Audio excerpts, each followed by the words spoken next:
I like you got the finest blended Scotch. Blended Scotch whiskey, £7 a bottle. Nice. No, it's fine if it's going in a hot toddy. Yeah. I'm not going to put... That's why I went and got that last night, because I'm not going to put, like, my expensive Japanese whiskey in a hot toddy. Have you tried the new one? Yeah, I've tried all of them now. I was going to ask which is the best, but they mean nothing to me. They're very different from one another. You have to try them sometime. Yeah. Made using peat. What? Whiskey's made using peat. Yeah. Yeah. Like same, like in Japan. Yeah. Okay. Yeah, a lot of the guys, the guys that own the two major distilleries, Nika and Suntory, they trained in Scotland. And a lot of the reason that Japanese whiskey's getting so popular is because they've got very similar water to Scotland. Right. In terms of like how hard it is. Did I tell you wasabi, the plant, grows really well in England too. Really? Yeah, it's like this kind of damp conditions, kind of like today actually, like damps. How do you warmer. What does it look like? It's a kind of like horseradish, kind of like a root. It's Japanese horseradishes. Wasabi, yeah. But where do you get which bit do you eat? Do you eat the root? Yeah, I think it's the root. Where does the paste come from? I imagine like crushed root. Delicious. Yeah. Delicious. I think it takes a few years to grow, but... Oh, does it? Yeah. Anyway. Enough. Enough like cold opening. Yeah. Or spicy opening. Very good. Hello, welcome back. Thanks for listening. Oh, shit. Oh, you did so well last week. I did, yeah. I'll cut that out. No, you won't. I will. Don't fucking cut that out. Okay. Hello, welcome back, and thanks for listening to episode 17 of Slate Six Film Podcast, where we talk movies, major Hollywood happenings, tall tales of television, and to be continued. My name is Andrew. To my left, not to my left, to my centre is Joe Praisodimium Pender. What does that mean? It's an element. Oh, okay, but why? Because we're doing Breaking Bad. Ah, love it. Nice. Hi. He's not here, but to my left or right would be Arlo Barry. Barium. Fuck. Barium. What's yours then? I didn't look. Oh. I don't know. S. Sodium. No, it's kind of NA. boring. Oh, fuck it as well. Now I look like an idiot. Wait. There is an S one. We were watching Who Wants to Be a Millionaire the other day. And the new one? Nah, classic. Okay, yeah, that's way better. Oh, wait. Maybe it was the new one with Jeremy Clarkson. I can't remember. But it was like, which one of these letters doesn't have a chemical element? And it was S, T, and U. Ah. Yeah, I can't actually remember the answer, to be fair. Okay. I think it's... I know K is potassium. T? Is it T? You know what? K is potassium. It is. Which is a confusing one. Yeah. I thought you'd know AG. these. Agrium. No. AU's gold. I know that. Yeah. AU's gold.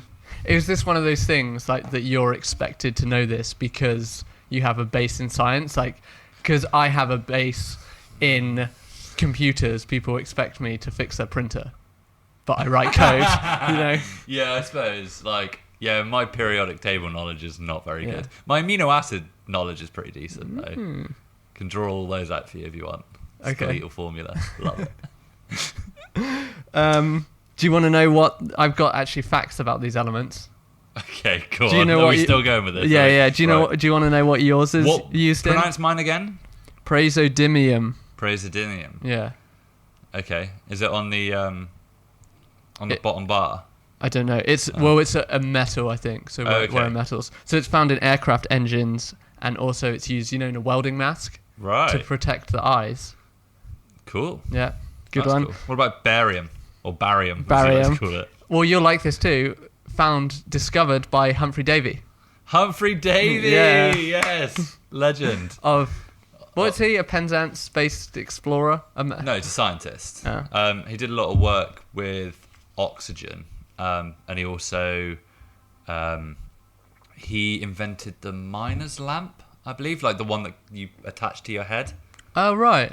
I don't know if he actually lived in Penzance and Cornwall for very much of his time, but I think he grew up there part-time or something. Probably would help to invent a miner's lamp. Yeah, if you had exactly. some knowledge of the mines. Yeah. The mines. That is used in fireworks and X-rays. It's like the green. Barium's. Yeah, I was going to say. Pretty cool. Oh, yeah, you swallow like a barium solution when you have a... is that right? When they do like a full body X-ray. A full body. I don't know if it's an X-ray or like when they're looking at like your digestive tract or something. Oh. I can't remember. I'm probably talking on my ass, to be honest. Well, that makes two of us because I pronounced all that wrong. Speaking of talking out of your ass, potentially, have you seen Freddie Prinze Jr.'s Star Wars rant? No, go on. It's a big 3-minute rant. It's on Collider. I'll probably link it below. But So where's this come from? He hasn't just come out and been like, I hate Star Wars. No, so it's on a podcast. Oh, okay. So they were obviously talking about Star Wars. Yeah, and he voiced a character in Star Wars Rebels. Is it Rebels? Yeah, okay. which is it's like an animated one. One. Yeah. And this is a part of it. That'll be going to Disney Plus. Oh, really? I did a Star Wars cartoon, so even I get hate from Star Wars fans, and I'm like, look, dog, you're just mad. The franchise is not aging with you, but that ain't how it works. The first one was for effing kids. The second 3 were for different effing kids, and this one is just for kids. You're just pissed off that Han Solo gave the Millennium Falcon to a girl. I love that last line. Yeah. Yeah. I mean, I think we were talking about it a couple of weeks ago, the what's the most kind of gross fan base. Yeah. And Star Wars is definitely up there. And we also said off mic Harry Potter, potentially. Harry Potter fans are pretty crazy, aren't they? Yeah. Yeah. It's definitely between like Star Wars, Star Trek, Marvel, Harry Potter. Yeah. I reckon. I can't think of any other fan bases that are crazy. DC kind of... DC are just like hiding at the moment. As soon as one good DC film comes out, I'm sure we'll get a load of DC fanboys. There was a while when they were like battling.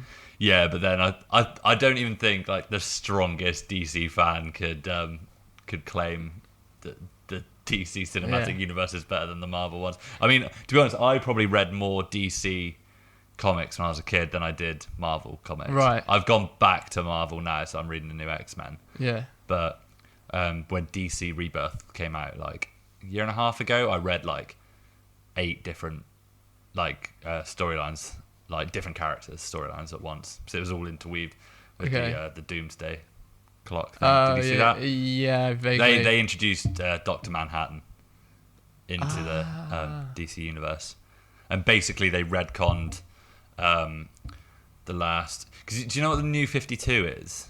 Yes, roughly, because I have read some New 52. So the New 52, for anyone that doesn't know, that was like the comic book like narrative during like the 2000s, where they rebooted it, and everything just became really dark and gritty. The way that a lot of people describe it is everything became dark and gritty. Like Superman became like Batman, and Batman became like a sociopath. Yep. And what they did, like people weren't really enjoying it that much, so they decided to completely reboot it. Jeff Johns. Yeah. And they made something called DC Rebirth, which was a standalone issue by itself, and then all the different characters had their own rebirth. So there's like Arrow Rebirth, Batman Rebirth, and then they were doing those storylines that were all converging to a Doomsday Clock one, which basically ended up saying that the New 52 was due to Dr. Manhattan taking all hope out of the universe. Oh, interesting. And so that's how they've kind of like moved forward into not like a cheery universe, but like a less dark one than the New 52. Right, okay. Because was it Flashpoint was the one that put Superman's powers as less than they were? Because in the Richard Donner movie, he can like do anything. Like fly around the world. Flashpoint's when Flash goes back, and that's when you've got what's his name? Thomas Wayne as Batman. Oh, that's Flashpoint. Okay. And Martha Wayne is the Joker. Yeah, that's cool. That is a really cool story. Yeah. Are you thinking of Crisis on Infinite Earths? Maybe I'm thinking of that. Yeah. So Crisis, they're actually doing Crisis on Infinite Earths on the CW at the moment. Yeah. So that's like the big one. That was another they call them crisis events. Yeah. Essentially, there's been like 4 now, I think. Okay. 3 or 4. It depends how you class them.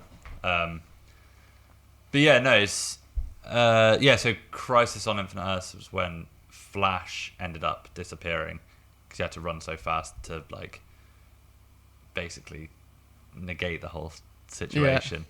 But yeah, the Flashpoint came and brought back in a few characters like Wally West as Flash. So good for name. Years it's been Barry Allen, but people from like the 90s remember Wally West when he disappeared during the New 52, and so they just brought him back.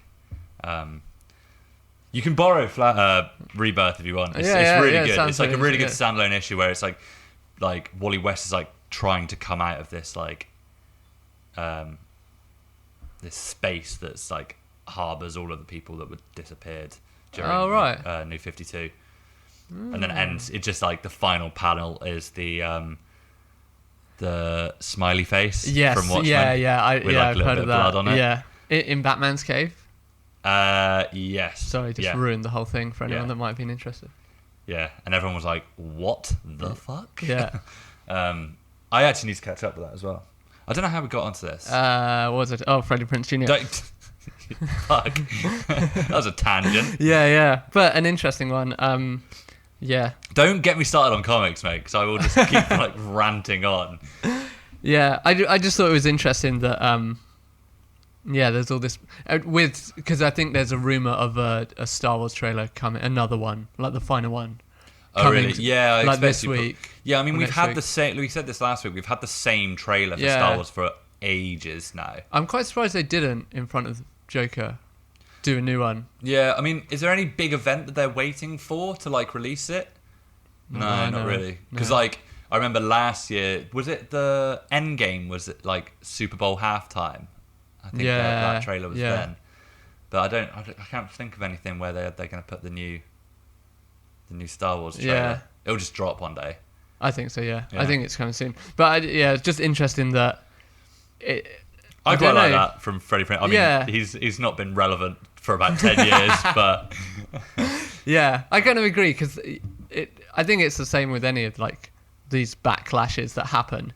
A lot of these things are for kids, and it's just sort of in our lifetime become that there's sort of blurred lines between what adults are into and what kids are into. Exactly. I mean, you probably don't see it yourself because you're growing up at the same time, and to you it just seems like things are getting more and more childish. Yeah, exactly. That's not actually what's happening. Yeah, it's you getting more adult. Yeah, apart from me, who still goes into Marvel films like you got any news type things? Firstly, one thing that we were talking about last week when we saw the trailer that we weren't that excited for, Zombieland Double Tap. Yes, it's actually getting relatively good reviews. Okay. Early reactions says Zombieland Double Tap. Early reactions, a familiar but enjoyable sequel. Okay. So, I mean, we were kind of talking about that. Like, it all seemed a bit samey and not that interesting. But no, early reactions. Obviously, it's not out yet. But no, people seem to be enjoying it. Okay. Well, by people, I mean the critics. I think it's on currently like 75%. Right, okay. Yeah. So, pretty solid. Yeah, which is pretty good. We all thought it was going to be like low 20s. Yeah. Because I don't know, maybe they've just messed the trailer up then. Yeah, or maybe they're trying to make it appeal to a wider audience by putting those kind of like, type jokes. I was going to say Family Guy type jokes. Yeah, all the jokes seemed very, very basic in the trailer, like with the like slamming on the brakes and the girl like shooting forward and hitting the windscreen. Yeah. And then like the doppelganger jokes and stuff. And Yeah, exactly. Oh, this is It's kind of pandering a bit. It's pretty shit comedy, to be Yeah. honest. But no, maybe they're saving the best stuff for the actual film. Yeah, that's a good point, actually. When does it come out? Later this month, I think it is.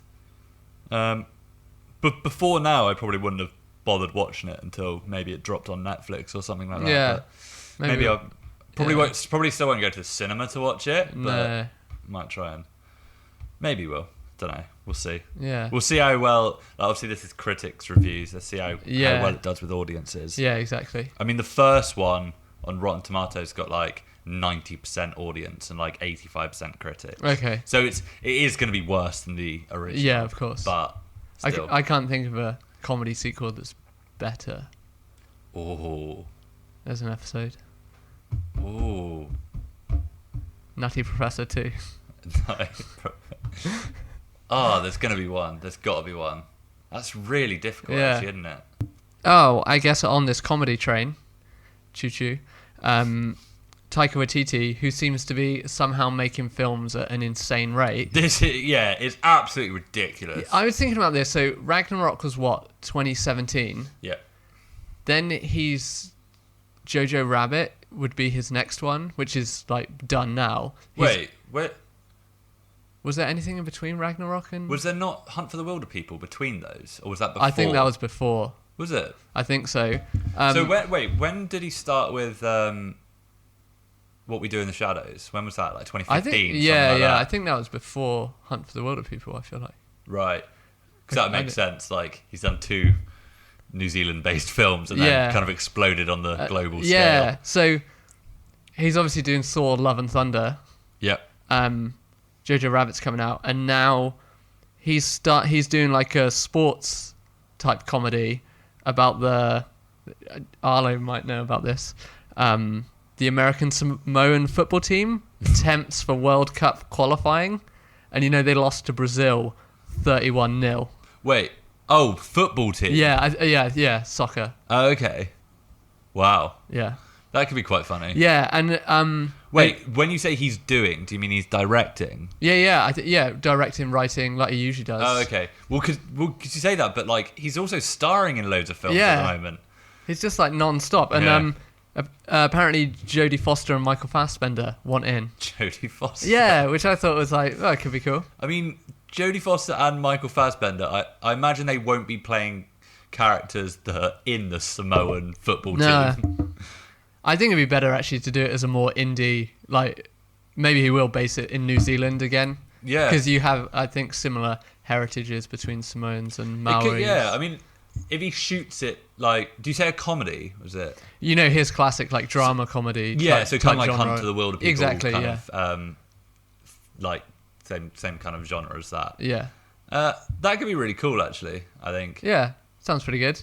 He's just, like, ticking off every genre in his own way, isn't he? Yeah. He's just going through it. I don't know. Have you got any more information on that? Like, that's is he writing it at the moment, do you think? Or yeah, I think I guess there's a script. If there's actors like that are having meetings, there's probably a script is done. Yeah. So it'd be like, I don't know, is this pre-production? Is that what this is called?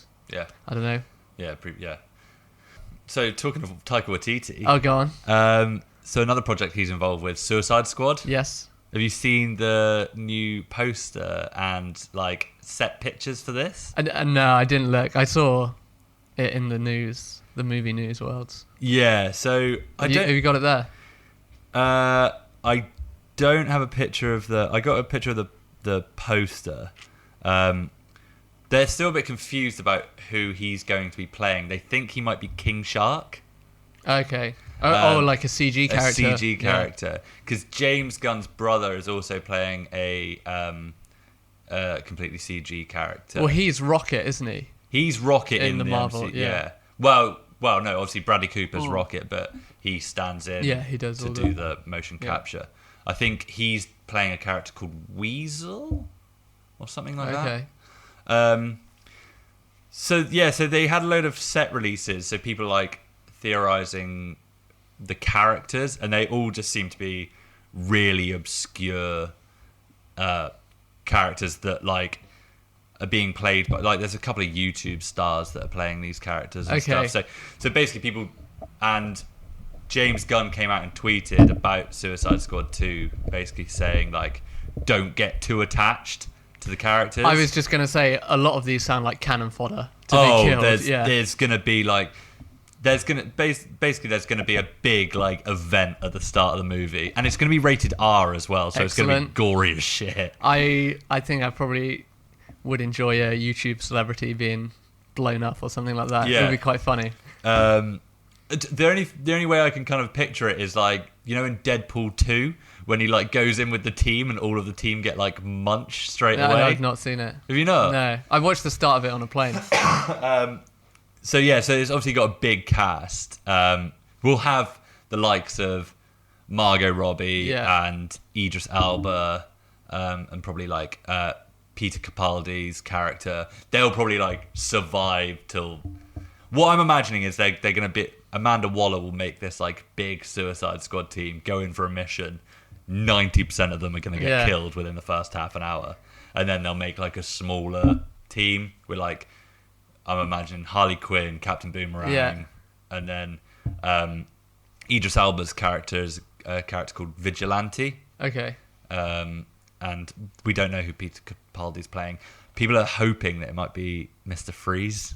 Ooh. Yeah. I could see that actually. Yeah. Like from the I've read, we're talking about Rebirth or the New 52. I've read Court of Owls. Oh, okay. Which I think Mr. Freeze appears in. Is it Court of Owls? Is that the Arrow one? No, it's a Batman one. Oh, Batman. Oh, yeah. Yeah. That's great. I was just thinking, well, before we started recording, we were talking about Final Destination. Wouldn't it be great to see like a comic book version with all these villains just having these elaborate deaths? You know, they're like going through some kind of, I don't know. What, like a Superman becomes Jigsaw? Or like, like Final Destination? Yeah, just like that kind of death. You know, say they have to get from like, I don't know, they're on an island, say. There's just like booby trapped or whatever. They got to get out. They got to go and do this mission, get out, and just like all these elaborate ways to die would be quite good. That would be quite funny. It's starting to shape up. It's every time I hear about it, I'm more and more interested. Yeah, I think it's going to be good. Well, he's already said it's very music focused. Cool. So hopefully we're going to get some elements of like Guardians of the Galaxy-esque. Mm-hmm. But obviously it's R-rated. Suicide Squad, like could be it'd be a fun watch. I think. Yeah. I like those kind of movies. Like Guardians is great. What's really good about Guardians as well, and maybe this will be the same, is a lot of people I know that have no interest in the MCU. I think everyone likes Guardians just as a standalone. Yeah, everyone just finds it fun. Yeah, exactly. Like my mum watched Guardians of the Galaxy and loved it. Yeah, exactly. Like, and she's never seen any superhero films, basically. That's really cool. Yeah. I've got one more thing we can talk about, which we talk about quite a lot, is Oscars. Parasite, which is Korean movie. Yeah, Bong Joon-ho? Yeah. And Pain and Glory by Pedro Almodovar, the Spanish director. So they're obviously contenders for the Best International category. Yep. But the producers kind of want to push them into Best Picture, Best Director. Wow. I can definitely see Best Director. Yeah. Them at least getting a nod for that, maybe a nomination. Uh-huh. I just don't think the Academy's ready to have a foreign film be best. That's a pretty sad statement, but they're all going to be American or UK based for the next few years, at least, I imagine. Yeah. Is there any UK movie or UK based movie that's won like Best Picture? I can't think of anything off the top of my head. Obviously, Four Weddings was was nominated. Yeah, I agree with you. Maybe Best Director they might creep in, but yeah, I'm really really excited to see. What was the other one? Pain and Glory. Pain and Glory. Yeah. Is that out yet? No, I think it's doing those film festival rounds. Oh, okay. So I'm really excited to see Parasite though. Yeah, because it's the Korean Film Festival coming up here. Yeah. In 2 weeks? 2 or 3 weeks time. Yeah, I wonder if it'll be screened. No, it's not being screened. What? Yeah, I know. Sad, right? That sucks. Yeah, you'd think the biggest film coming out of Korea in the last couple of years. Yeah, because that's a way to get people into it. Is a story that's. Yeah, I don't think the Korean Film Festival in London's big enough to house such a massive event, to be honest. Okay. But no, some cool things going on there as well. Yeah. Got a bit of time off. We could. Yeah, I do actually want to get in touch with them and be like, hey, can we have some press passes? Yeah. We've got a couple of Korean followers now. So, yeah, exactly. Yeah. Do that in my time off. I think that's all the news I've got. Oh, yeah. I did see something. I've got no news about it though, but I saw an article that was saying that Fresh Prince is getting a reboot or something. Did you see about this? With Will Smith still? I don't think it's with Will Smith. I think it was probably just a clickbait article. I just wondered if you knew anything about it. No, I hadn't heard of it. Okay. Based on the de-aging technology in Gemini Man. Oh, he's going to redo. I did see a review of Gemini Man that was saying surprisingly gripping. Yeah, but who by? Because I saw Will Smith. I saw on the Metro yesterday on the tube, on the back page they had all the reviews and all the 4 and 5 star reviews that they have, and it was from like these bizarre outlets that I'd never heard of, like internet journals and stuff, like best picture of the year, you won't believe it, or whatever. Best picture of the year. Yeah, right. I should have kept that. I should have read it out. Yeah. I've actually heard as well The Mummy 4 is in development. The Mummy 4? Yeah, if we're talking about like bad ideas and reboots. Is it getting Brendan Fraser back? I think it's in like they're doing a script, I think. I fucking love Brendan Yeah, Fraser. me too. Yeah, he's so really much. good. He's so likeable, even though he's such a terrible actor. Do you know that Scrubs episode? Yeah, really sad. Really good. Well, he's in a couple of Scrubs episodes, isn't he? Yeah. She plays Dr. Cox's wife, Jordan's brother. Yeah. The Sixth Sense. Yeah. That episode. Yeah. What else is he in? He's in... Oh, I know what he's in. Have you ever seen a film called Bedazzled? Yeah, it's so bad. It's so terrible, isn't it? Who plays the devil in that? Liz Hurley. Liz Hurley. Wow. What happened to her? He becomes like a basketball player, doesn't he? And stuff like... Oh, it's so bad. Yeah. I think that might have been one of the like... I think I remember like renting that film from the dairy when I was like a kid. Yeah. I think apart from Star Wars, that might have been one of the first videos I rented. Do you remember actually being so psyched when you'd get it on a Saturday and Dot, the woman, shout out, would... Wait, we should probably give some context to this. Do you want to explain what the dairy is? Oh yeah, so the dairy... Well, I guess it's a dairy. So the dairy is what sold all the milk on the island, delivered the milk to where we grew up. And was also kind of like a tuck shop candy store with also a video rentals thing to the side, like DVDs and videos. So weird to think of now, but you could get your milk and butter for the week and plus but VHS. Before that, it was on the industrial estate in that little hut. Yeah, it was when Dot had it. It might have been a few years before you. It had this really distinct smell. Like a good one, one of those ones that sticks with you. But yeah, I remember being, you get something on a Saturday, they're like, oh, you can have it an extra day. You're like, oh, sweet, I got it Sunday. But obviously, they're closed on Sundays. Yeah, the funny thing is, like, a new release would come out and there'd be like two issues for the entire island. And so, like, you'd have to go, like, when the other person was returning it to stand a chance of renting it. Or, like, trade it with your mates if you had time. Yeah. Christ. Yeah. The original piracy. Do you remember those adverts for piracy? Like, you wouldn't steal a car. Yeah. That one. That stuff. It's like, I always thought, well, don't people claim to know me. What if maybe I would steal a car? Yeah, exactly. You wouldn't steal this. It's like, well, clearly people that do steal these things do pirate. Also, if I'm stealing a car or a handbag, it's off one person. Yeah. If I pirate a movie, I'm taking a couple of quid out of a multi-million pound business. Exactly.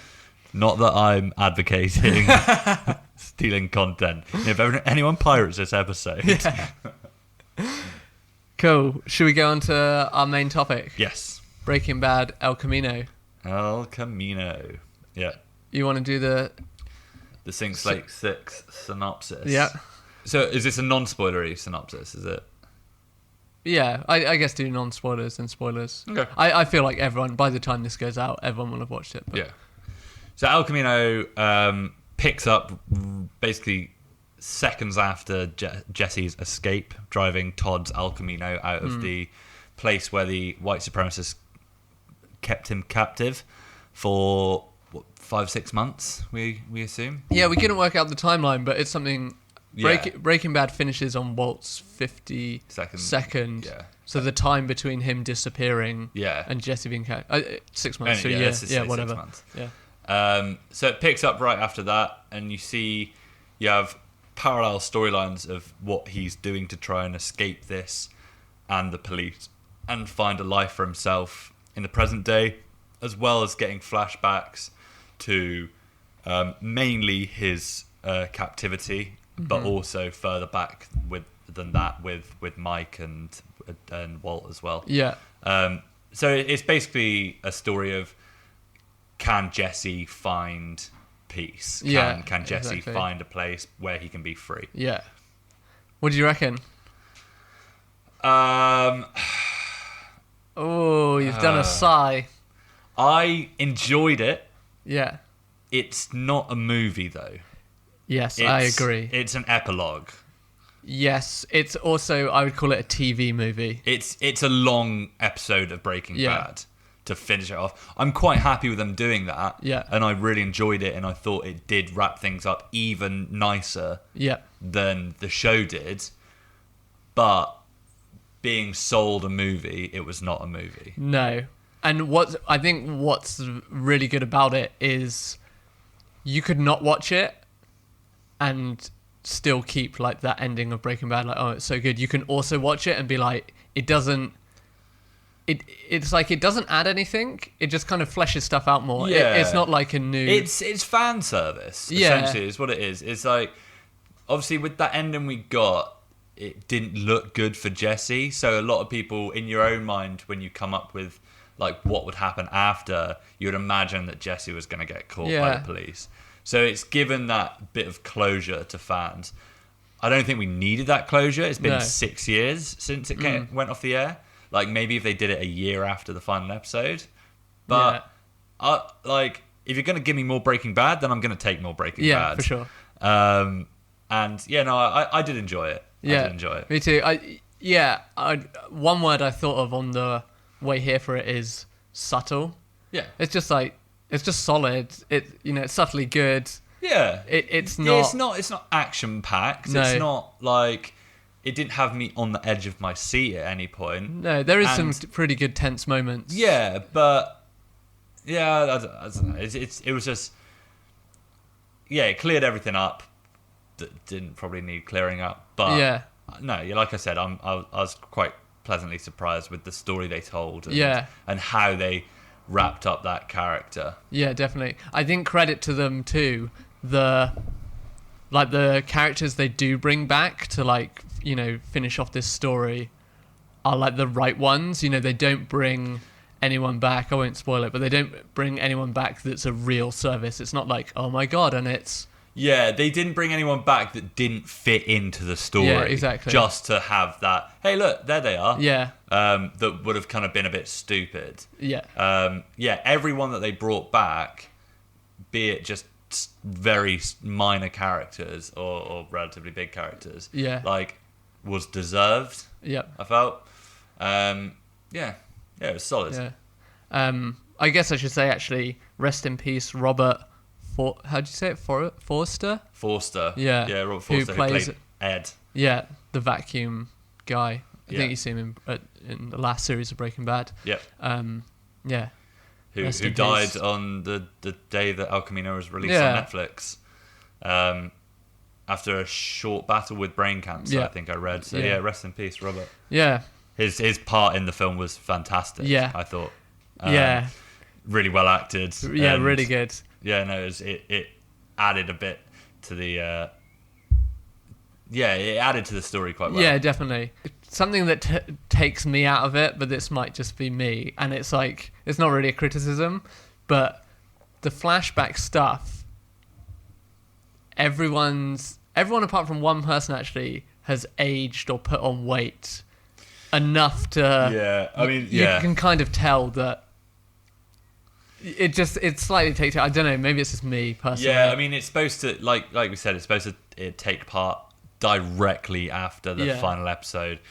And there's two characters in particular that, well, Jesse and Todd both look extremely different to what they look like in the final series. And Jesse not so much, like they kind of hit it quite well. But Todd is put on some fucking pounds, isn't he? Like, he's a proper little chubster these days. And that it's like, I don't know, I can't really criticize on it, but there's just I mean, it's not. It's fine. Yeah, you know, Lady Time gets us all. Yeah. But no, it's nothing they could do about it. They had to include his character. His character was quite a big element of the film, so they couldn't exactly leave him out. And on that, actually, what's really interesting is they kind of examine the relationship of being in captive and kind of being a slave almost. Yeah. And that's quite interesting because there's a part where, well, there's quite a lot of it where Jesse has to make some decisions. Yeah. And he kind of like does them to his own detriment in a way because he's just so downtrodden and run down. It's kind of yeah, completely. There was some bits of what do they call it? Stockholm syndrome. Oh yeah, of course, yeah. So you have that element of, well, you don't know if it's Stockholm syndrome so much as just absolute fear. Yeah.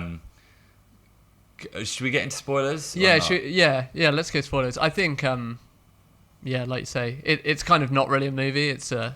Yeah, I mean, if you've clicked on this to listen, I'm sure you've seen Camino. Yeah, exactly. Yeah, but it's solid, I think, you know. Yeah, I can't really fault it, but also at the same time, you can't hold it up in, like, you know, say what we watched last week, for example. No. You can't. Which, like, that's... Joker's the last film I saw before watching El Camino. Yeah. So it's kind of like any film I was going to see after Joker was Yeah. gonna be... And I do wonder if that's, like... Yeah, a part of it. I thought the same watching it. I'm like, well, the last thing I saw was very, very good. Yeah. And I think just because the fact this was a film, you know, was going to be the next... I don't know. It's like a hard act to follow, really, isn't it? Yeah. Which I think, like, also the general public will probably... I know so many people that, like, I haven't been to the cinema in ages, but I want to see Joker. Mm. And then people will probably watch this too. Yeah. And... I think most hardcore Breaking Bad fans would have seen this already. Yeah, I think so. Yeah. So, spoilers. Yeah, spoilers. What are we talking about? What you were talking about earlier with characters not coming back. Yes. Or, no, characters looking different, shall I say. There is obviously a couple of characters that they wish they could have included, but I just don't think it would have worked. Yeah, so, like who? Brock. Oh, the kid. The kid. Yes. Because, I mean, it's been 6 years and he was probably like 10 or 11 in the final series. They would have had to recast that. They would have had to completely recast. Yeah. And probably the same for Junior as well. We might have got a little cameo or something from him. Yeah. But, I mean, he's probably in his, like, 30s now. I reckon, yeah. I do think it's a credit that they didn't just be like, here's Skylar White, or here's Skylar White pushing a pram down a road or whatever. It's like, I think the best bit is that they've, you know, he needs to see that vacuum guy to get out. So it's like, clearly you include him. Clearly you include Badger and Skinny Pete because they're his mates. Yeah. What I quite liked as well, which I only noticed after the film, is that the trailer that we got of Skinny Pete talking to the police officers, that's obviously what happens off camera after their plan. So when Jesse goes to Skinny Pete's house, they come up with a plan that basically Badger's going to take Skinny Pete's car to the Mexico border, drop it off. The El Camino's going to stay at Skinny Pete's, and then Jesse's going to take Badger's car. And so obviously the tracking device like starts working on the El Camino, and then you get the police cars rushing past. So they obviously pick up Skinny Pete. But one thing that I loved about it as well, because during the trailer, like Arlo didn't even notice that was Skinny Pete, and the reason we didn't it was hard to recognize is because in the trailer, Skinny Pete wasn't wearing his hat. Yeah, because he gives it to Jesse. Because he gives it to Jesse in the film, which is just... I'd never thought about that. But earlier, you were talking about different trailers. The break in this trailer for El Camino sort of plays it off more as like it's going to be a cop, like cat and mouse thriller. Yeah, definitely. But it's way more of a slow burner than that, and it did actually take me a while because I'd seen the trailer to like adjust to the pace of it, because at the start I was like, oh, this is kind of slow, but then I had to remember Breaking Bad is like sort of slow burn western type. Yeah, exactly. You could, I mean, looking at the trailer initially, it plays it almost like, wait, is this going to be like a cop story about finding Jesse? But then I remember what I was saying on the podcast, surely they're not going to make a Breaking Bad film and barely show Jesse, which we were right. Like the whole thing was following him. Yeah. So we get the Badger and Skinny Pete little cameo. I thought it was so good. Like, it was so good to see those guys again. Definitely, and it was quite it was really touching, like their friendship. Yeah. Those three sort of coming together, and like Skinny Pete's idea, to like how to split them up and, save Jesse. And Jesse's kind of like, why?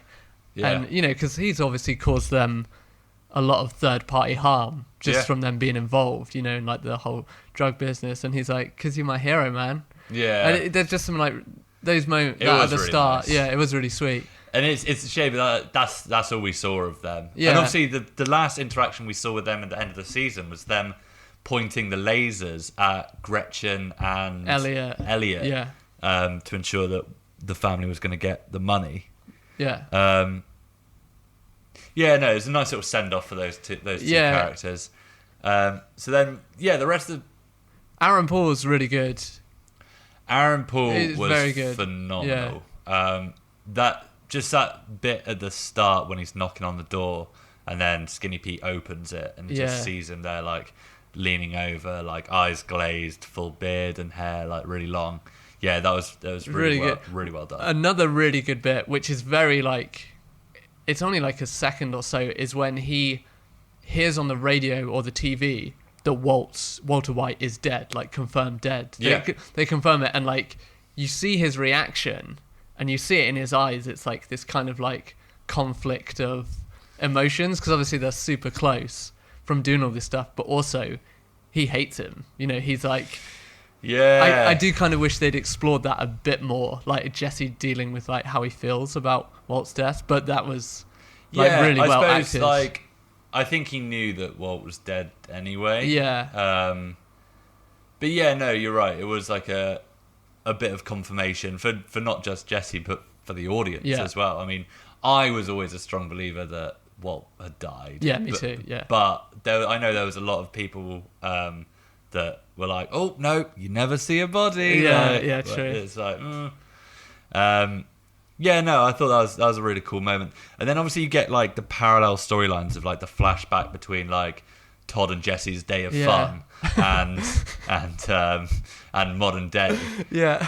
And so, it's probably not a day of fun, is it? Well, yeah, but there is some like quite comedic moments in it's the fact. It's just like, it really, like, Todd's a sociopath. Yeah. Like, he's nuts. He is just having like friendly conversations with Jesse, and Jesse's like the captive. It's so strange. Yeah. And also he's like, do you want some soup? And there's a dead body on the floor, like next to the cooker. Yeah. Just so, yeah. Yeah, so obviously everyone else left, and so Todd gets Jesse to come with him to help dispose of the cleaning lady's body because she found some money. Yeah. Which is weird. So that's why then in modern day, Jesse goes back to Todd's house to find... the money. To find the money. I didn't like this bit. Did you not? I didn't like it because I really hated the fact that it was just such a cliche that he like tore the apartment to pieces and then like leant against the fridge and like banged his head and was like, oh my god, Yeah. it's hollow. It's literally the light bulb above your head. Oh, Yeah. I was like, there's so many better ways they could have done that. True. It was kind of a... Was It's it like a Breaking Bad They do that cliche? same joke in Friends. Yeah, true. Like, Yeah. like, oh my god, this is hollow. There must be something inside. Yeah. That's it. Yeah, you're right, actually. Yeah, thinking about it, because in the flashbacks, Todd's like, oh, I've got the best hiding place. And Yeah. I was like, oh, this is actually going to, Jesse's actually going to have to use some of, like, this knowledge he's learned. Yeah. Because he's definitely, like, a way smarter man, which obviously he was towards the end of Breaking Bad. Yeah, and then, like you say, just in the fridge. But I did like the twist of when the two police show up, they're actually... Yeah, so the two police show up. I really like the character of the owner of the house. Oh, yeah. Who was that actor? Because he looked like Billy Bob Thornton. He But did look like it. It was shorter and fatter. It was so funny, wasn't it? Like the best bit was when the other like pretend cop radios him and is like, "Oh, like we found the money. Can you keep him talking for 5 minutes?" Yeah. And he's there and he's like, "I always find that this tea is," and he's like, "Yeah, that's not going to be a problem." We all know like an elderly person like that, though, don't we? At least one, especially where we grew up. Yeah. There's a lot of them that just you want to... you get talking, you're like, "Oh my god, I'm trapped." Yeah. I'm in it for the long run now. Um, But that was a good twist that they're actually... Well, one of them is the guy that built Jesse's, like, welded frame. yeah, the rat trap. Yeah, that he cooks with. Yeah, that was quite a cool little twist, actually. Yeah. Going back to it, when he was like hiding in the house, and they were doing like their search of the house. That shot where one of them looked through and Jesse's just there pointing the gun. It's like that was just like really well shot. Yeah, I think a lot of it was like really well directed. Like, I mean, same as all of Breaking Bad. And when he shouted out, "Lieutenant, come in here," that's when it started to like click for me. These two aren't cops. Yeah, same. Like I was like, yeah, there's something up with that. Yeah. Yeah. And they also didn't have any ID to show the landlord yeah, at the start. the busybody. So they get the money, and that's when he chooses to go back and see Ed. Yeah, who? It's like, come on, 1,800. Oh right, yeah. I see what It's you like, mean. dude. Yeah, so he gives him what, like 125,000 for the initial drop off that he didn't take. Which is the one when he realizes that Soul's mate, he pickpockets a cigarette out of him or a joint, and then Jesse realizes that guy dropped the ricin cigarette or pickpocketed the ricin cigarette out of the packet, for Walt to manipulate Jesse in series 5. That's like the penny drop moment. Oh, of course So it is. that's when Jesse realizes that, and that red car pulls up and walks off. That's when obviously season 5's wrapping up. Yeah. Yeah. So he owes him for that, which is 125? 125k. Yeah. So the guy's like, I want that money plus the next amount. And Jesse's shy almost $2,000. And the guy's just not budging. It's like... Yeah, but we learn in this universe, if you have rules, you need to stick to those rules to survive. Which is good storytelling, to their credit, Like, a lot of people that have died were because they got a bit too... Like Gus, for example, like he let his emotions take over and he went to visit Hector himself and stuff. I saw that, like, I knew, I'm in just 1,800. Nope, sorry, no deal then. And then he, like, phones the police. Like, Jesse calls him out. Like, that wasn't a real police call. Oh, yeah, that was funny as fuck. And they rock up.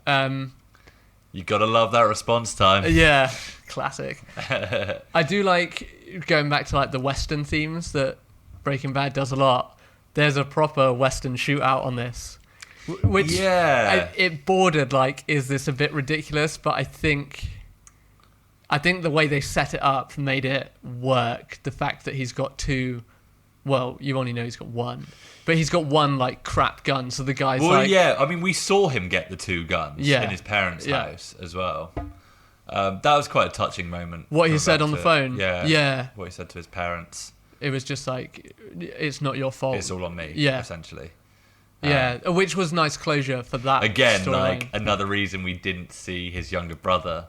Yes. Because it's been 6 years. Yeah.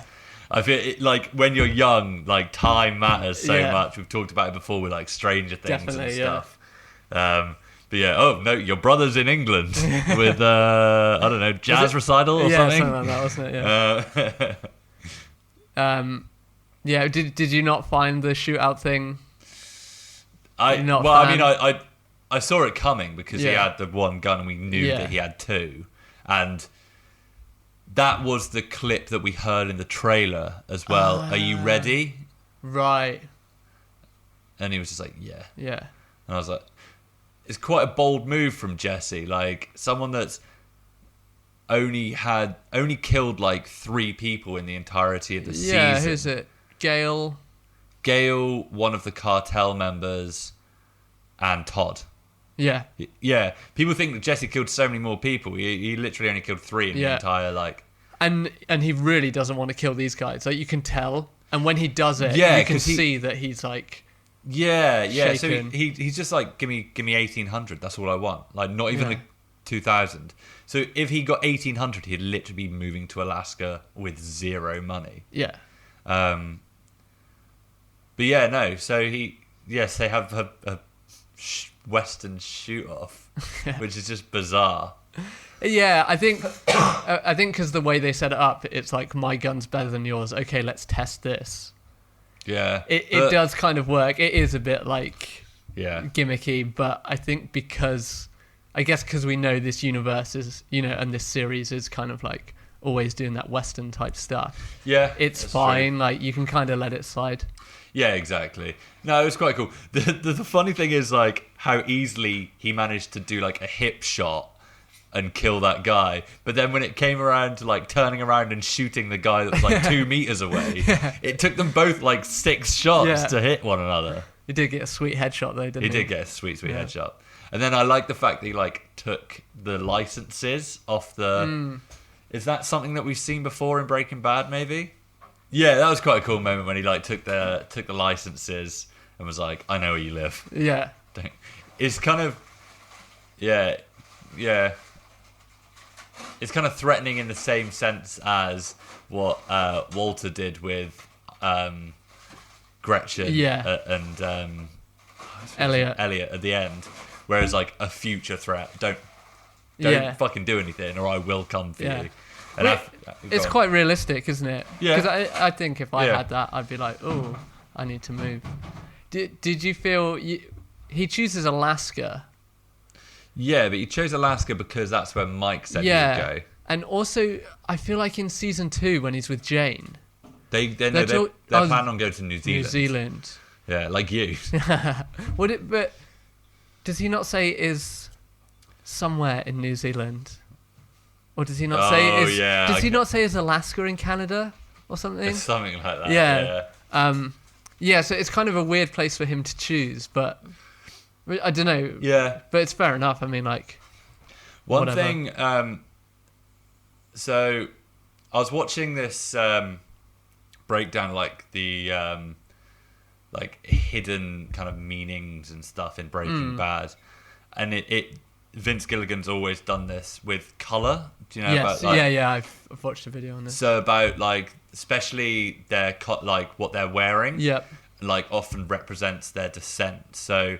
At the very start of at the start of Breaking Bad season 1, like both Jesse and Walter are wearing like a lot of white, and then in the middle seasons, Jesse often wears like a white t-shirt with like a black coat over it, and then by the end he's completely in black, same as Walter.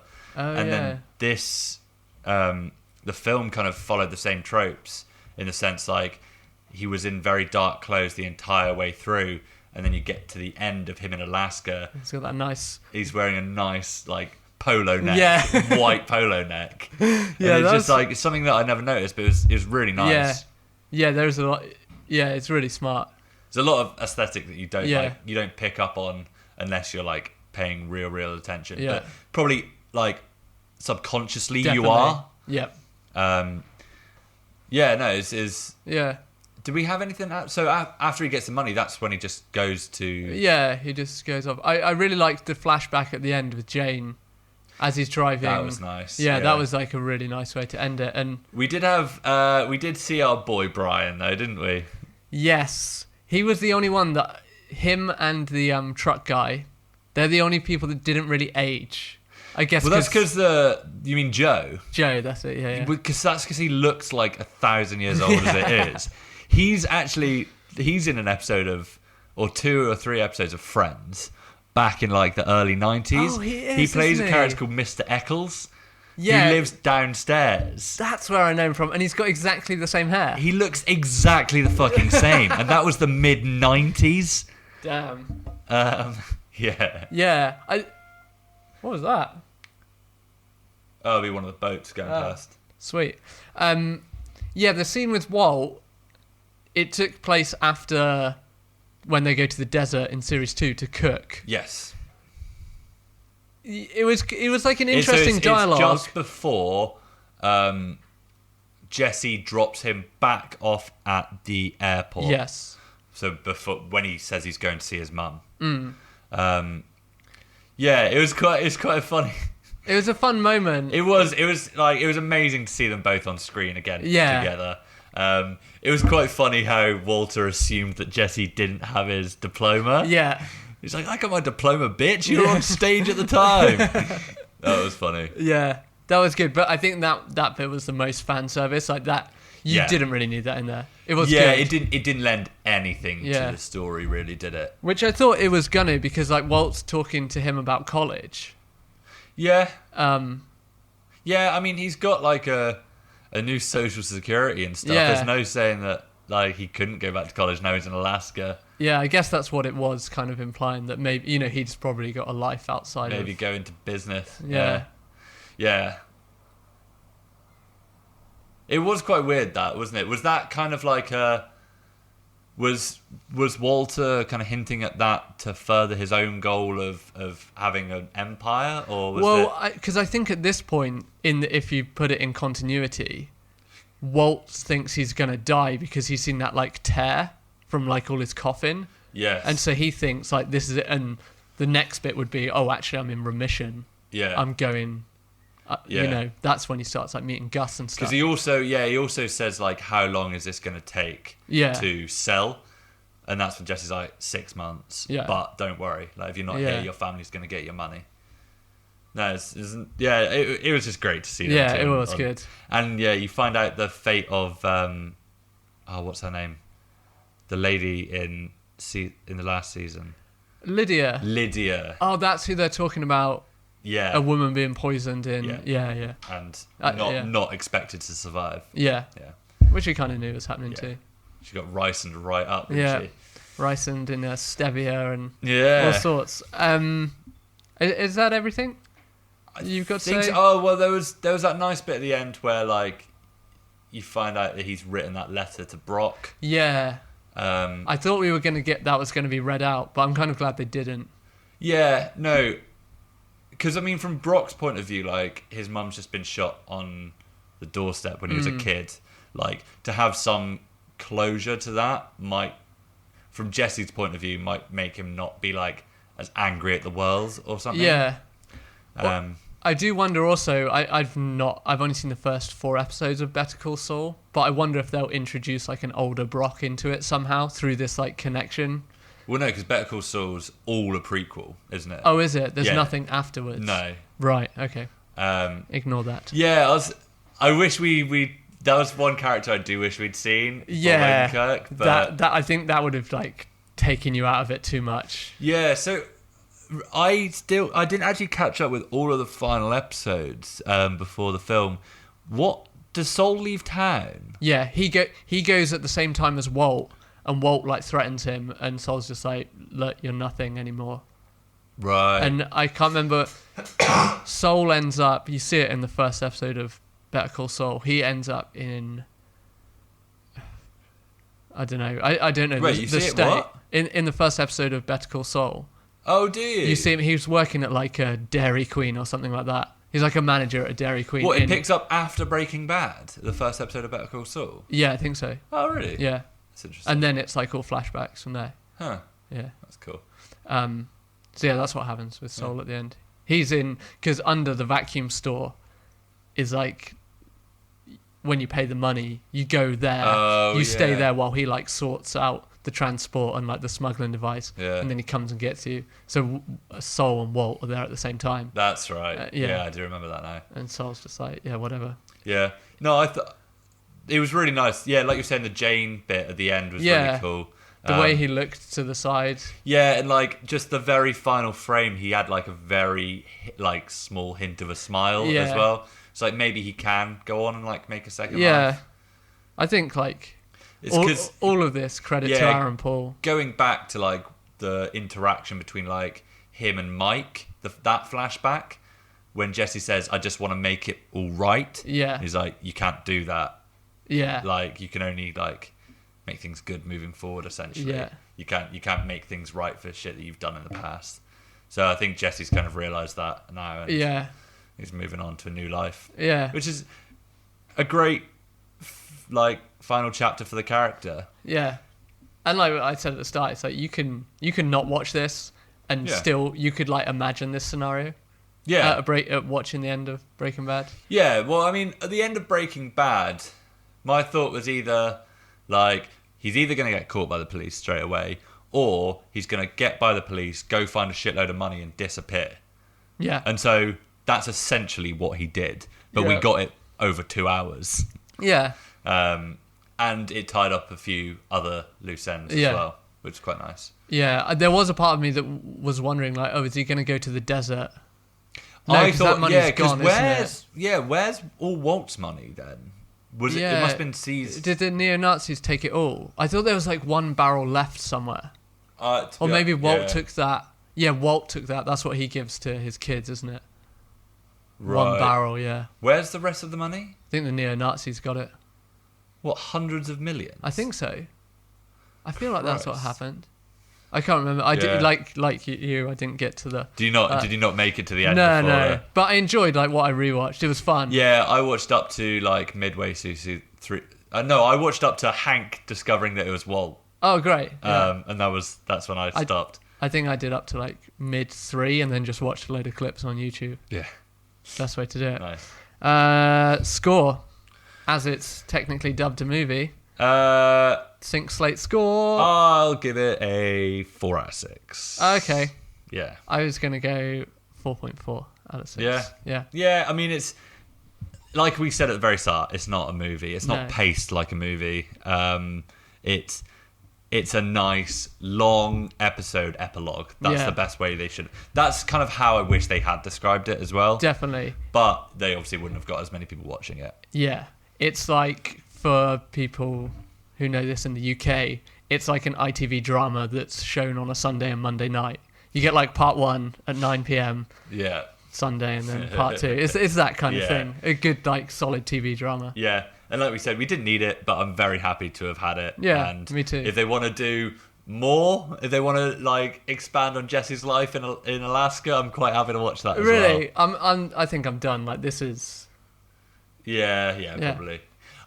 There was a little bit of me during it that was like, I wonder if, like, I know it would have been a bit ridiculous, but like, if the police had caught Jesse, took him to like prison, and then you found out that Walt was actually like being kept alive, like, and then I was like, no, that's too ridiculous. Like, that'd be a lot to get into a film too.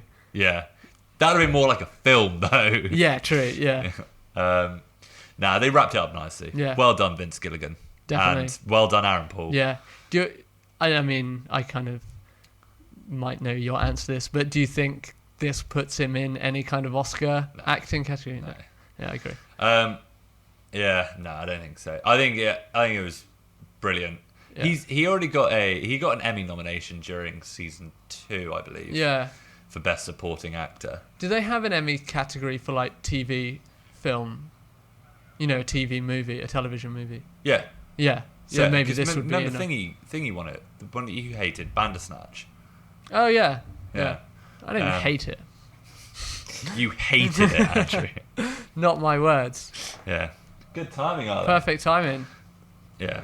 all spoilers have been spoiled. Yeah.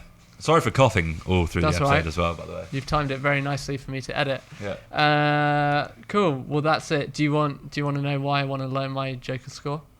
Yeah, go on then. Finish with do you why. want to know this? So wait, let me give the listeners some context. So after we watched one of the best movies of the decade and all came back here and did a 2-hour review about how we all loved it, then like 2 days later we get a message from Andrew saying, "Oh, I've changed my mind about Joker. I actually hate it now." No, that's not what I said. Mine was, has anyone... I think I said, has anyone lowered... After thinking about it, has anyone's like mind changed a bit? And it's not changed much. I just wanted to drop it from like a 5 to a 4.89. But then I put that out of 10, and you said you would have given it as low as a 7 out of 10. Yeah. That's low. 7 out of 10 is low. It's like an 8 out of 10, I would say. Okay.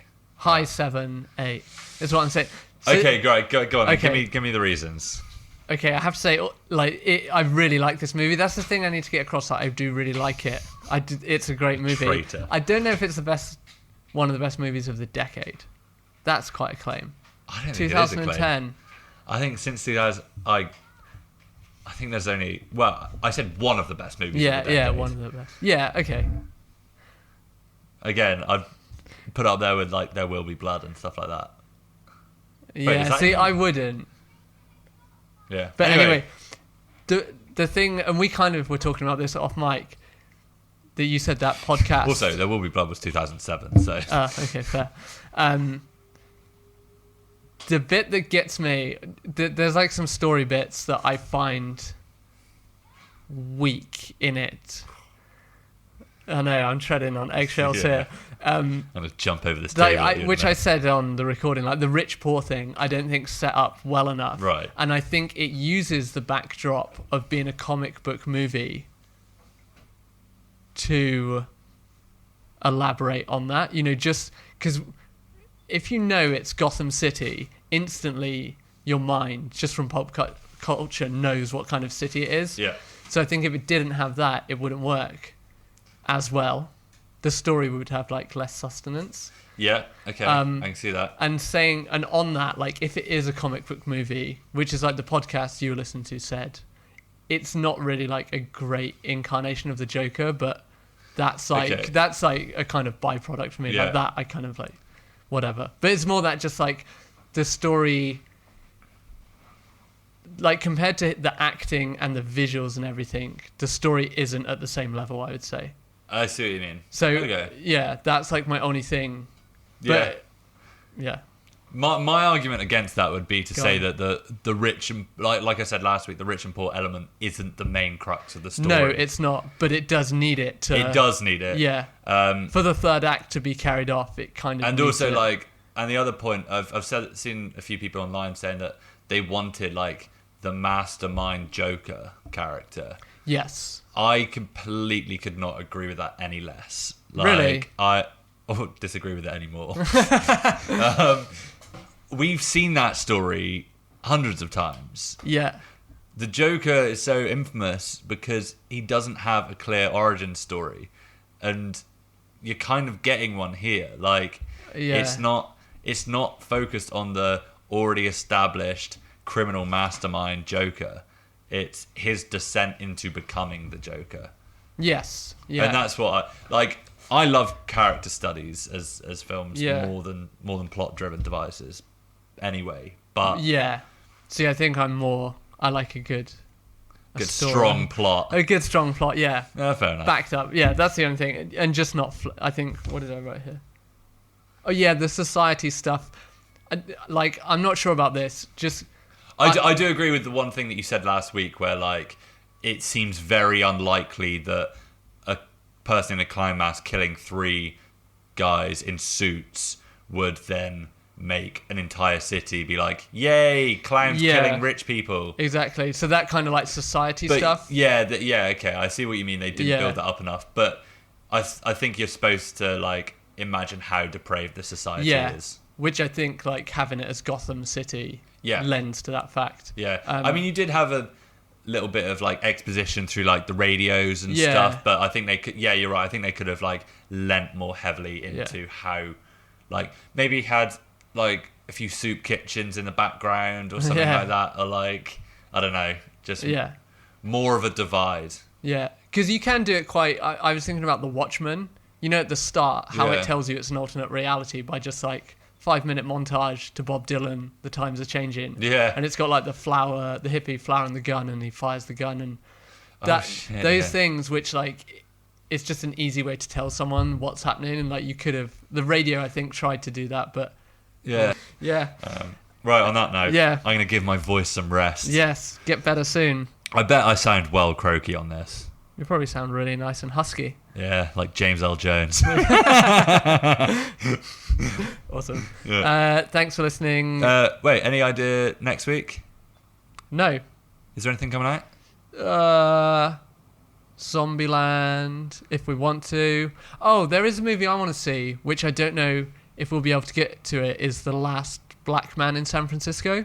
Okay. Which is, I think, a drama comedy, which is something we've not covered that much. Yeah, that could be cool. So I wonder if we can get to that, but I need to look, or we just do something cool. totally different. Yeah. Terminator should be soon. I'm not watching Terminator. I'm not waiting. Oh, the runtime came out as well. Oh, what is it? It's like nearly 3 hours. No. Okay, let's... I take it back. Yeah. All right. Thanks for listening. If you want to tell a friend, like, subscribe. We're on Twitter, Instagram, Gmail. Send us a question or an opinion. Well, we're barely on Twitter. But and then all the listening channels, which you probably know, listen to this. So there we go. Thanks, guys. Cheerio. Bye bye. Bye bye. Bye bye. Bye bye.